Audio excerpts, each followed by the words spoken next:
नमस्कार, आप live cities देख रहे हैं। मैं हूं जय शुक्ला। पहलगाम में आतंकी हमले के बाद और भारतीय सेना के ऑपरेशन सिंदूर के बाद से ही लगातार बिहार नेपाल के बॉर्डर पर चौकसी बरती जा रही है।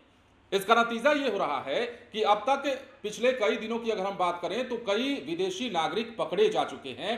कोई फ्रांस का, कोई चीन का, तो कोई कनाडा का, और बीच में तो एक खालिस्तानी आतंकवादी की भी गिरफ्तारी की गई थी जो वेश बदलकर कई सालों के महीनों से नेपाल में छुपा हुआ था और बिहार के बॉर्डर पर आते ही उसकी गिरफ्तारी हुई, जिसका नाम कश्मीर सिंह था। लेकिन अब एक बार फिर से नेपाल के बॉर्डर पर एसएसबी के जवानों को बड़ी कामयाबी तब हाथ लगी जब बिना वीजा का घूम रहा एक कनाडा का शख्स गिरफ्तार किया गया। एसएसबी के जवानों ने सबसे पहले उससे उसका नाम पूछा और नाम पूछने के बाद से ही तमाम परतें खुलती चली गई, तमाम कलई खुलती चली गई और अंत में यह पता चला कि यह कनाडा का जो युवक है बिना वीजा यहां पर घूम रहा था। क्यों घूम रहा था इसका भी पता लगाने का पता लगाने की कोशिश की गई।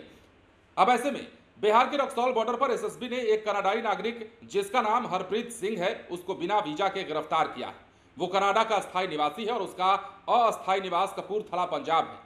हरप्रीत सिंह भारत नेपाल बॉर्डर के रक्सौल के पास घूम रहा था जब एसएसबी ने उसे पकड़ा।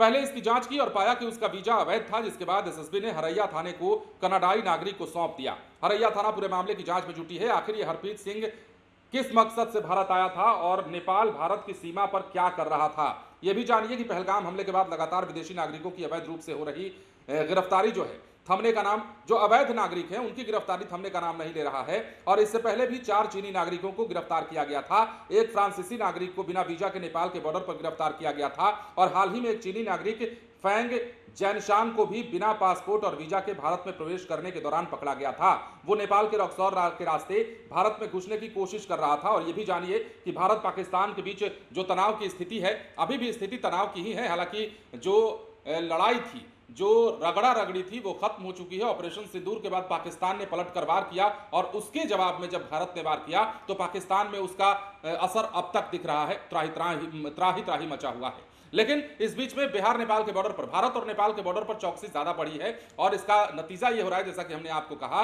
कि कई विदेशी नागरिकों को पकड़ा गया है।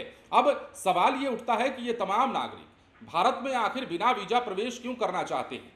ये तमाम जो विदेशी नागरिक हैं वो बिना वीजा और पासपोर्ट के बिहार में क्यों दाखिल होना चाहते हैं, इंडिया में क्यों दाखिल होना चाहते हैं और इसके पीछे का मकसद क्या है। और इन तमाम मकसदों को खंगालने के लिए ही जवानों ने इन सबको गिरफ्तार किया है, पुलिस ने गिरफ्तार किया है और गिरफ्तारी के बाद से ही वहां पर अब चौकसी और बढ़ा दी गई है। क्योंकि भारत नेपाल के बॉर्डर पर अक्सर देखा जाता है कि कई लोग जो है आते जाते रहते हैं। खासतौर पर अगर हम बिहार और नेपाल के रिश्ते की बात कर लेते हैं तो यहाँ बेटी रोटी का संबंध बताया जाता है और यही कारण है कि बॉर्डर का जो इलाका है वहां उतनी चौकसी या उतनी कड़ाई नहीं देखी जाती। हाँ, बीच बीच में समय के अनुसार, परिस्थितियों के अनुसार वहां कड़ाई और चौकसी देखी जाती है। पर अब मौका वही है। पहलगाम हमले के बाद पूरा देश अलर्ट रहा और इसके बाद बिहार में भी अलर्ट जारी किया गया। हालांकि बिहार में अब तक अलर्ट है और इसी अलर्ट के मद्देनजर जो बॉर्डर पर कार्रवाइयां हो रही हैं उस कार्रवाई का नतीजा यह है कि कई लोग गिरफ्तार हो रहे हैं जो इंडिया के नहीं हैं, जो बिना वीजा पासपोर्ट के भारत में या तो एंट्री कर रहे हैं या एंट्री कर चुके हैं या फिर एंट्री करते पकड़े जा रहे हैं। तो ऐसे नागरिकों की पहचान की जा रही है और एक बार फिर से कनाडा के एक नागरिक को गिरफ्तार किया गया है जिससे लगातार पूछताछ की जा रही है। बने रहें लाइव सिटीज के साथ। धन्यवाद।